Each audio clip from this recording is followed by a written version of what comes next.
Sweden में एक issue बहुत कॉमन है। पेरेंट्स को ये शिकायत रहती है कि सोशल वाले उनका बच्चा किसी भी वक्त उनसे छीन सकते हैं। इस सारे सिनेरियो के अंदर वो सोशल वालों को बहुत बुरा भला कहते हैं, बल्कि कानून साजी को ही बुरा बुरा कहते हैं कि ये कानून ठीक नहीं है। आप सोशल काउंसिल के मेंबर रह चुके हैं जो ये डिसाइड करते हैं कि बच्चे को कब उठाना है कब नहीं उठाना, ये सारे सिनेरियो के का बेंच है, ये देखा करता था। इस सारी चीज के ऊपर आपकी क्या राय है?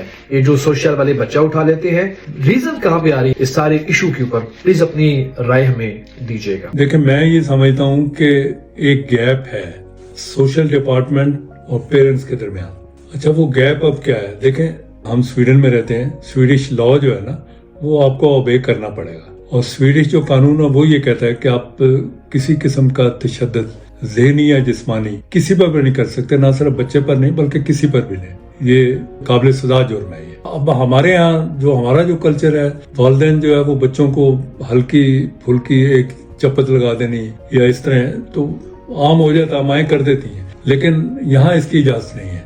तो यहाँ का जो कानून है उसको जानना हमारे लोगों के लिए, इमिग्रेंट्स के लिए जो यहाँ है, बड़ा जरूरी है। मैं समझता हूँ इसकी आपको शनासाई होनी चाहिए। ये आप पे फर्ज है कि आप चूंकि यहाँ रह रहे हैं, इनके कानून को समझें कि हदूद कहाँ तक है। चूंकि मैं खुद रहा हूँ इस काउंसिल में, तो जाहिर है अब जब हमारे पास केस आता था तो वो हमें बताते थे कि इस तरह ये फैमिली है, तो उसकी माँ ने उसको तशद्दुद किया उसके ऊपर, और इसकी ये शिकायत आई है, हम गए, बच्चा भी कहता है मुझ पे तशद्दुद हुआ है। तो यहाँ के कानून के मुताबिक फिर सोशल जो है ना वो ऐसे बच्चे को ले सकती है अगर तशद्दुद हुआ है, जबकि बच्चा अपने मुंह से कह रहा है। और इसलिए मैं ये समझता हूँ कि सोशल और वालिदैन के दरमियान जो राब्ता है ना, इसको बेहतर किया जाए।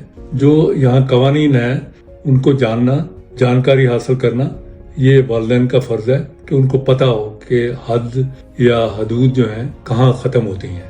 ठीक है, आपके बच्चे हैं, उनको आप रेज कर रहे हैं, आप उनको तरबियत करना चाह रहे हैं, तमाम वालिदैन अच्छे से अच्छे तरीके से करते हैं, लेकिन उसमें तशद्दुद जो है वो नहीं होना चाहिए। तो मैंने तो ये रिकमेंड किया था सोशल डिपार्टमेंट को कि आप वालिदैन के साथ जो है ना इंटरेक्शन करें, उनको बुलाएं, उनके साथ बैठें, उन्हें बताएं कि जी ये चीज़ जो है गलत है, अगर आप इस तरह करेंगे तो फिर कानून जो है हरकत में आ जाता है, ताकि वालिदैन को पता चले कि उनकी जो हद है कहाँ तक है। तो उसमें बल्कि अब हमने ये किया है भूशिका में कि यहाँ कोर्सेज अनाउंस किए गए हैं वालिदैन के लिए कि बच्चों को कैसे रेज करना है, कि ये तशद्दुद को लेके या किस तरीके से किस हद तक बच्चा जो है टेक केयर किस तरह करनी है, आपने बच्चे को किस तरीके से समझाना है।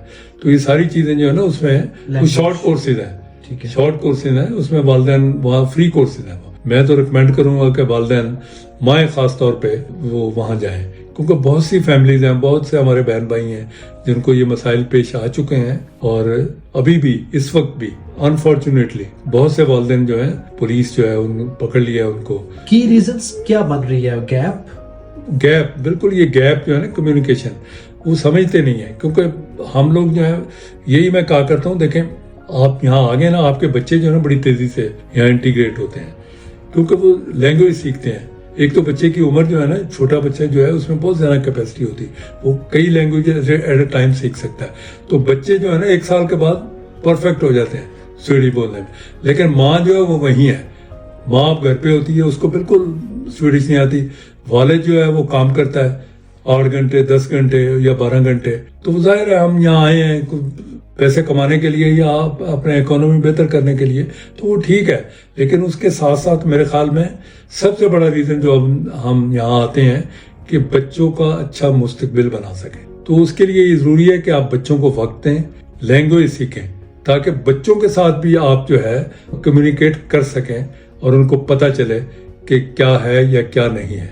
ये मेरा सबसे बड़ी मैं रिकमेंड करूंगा।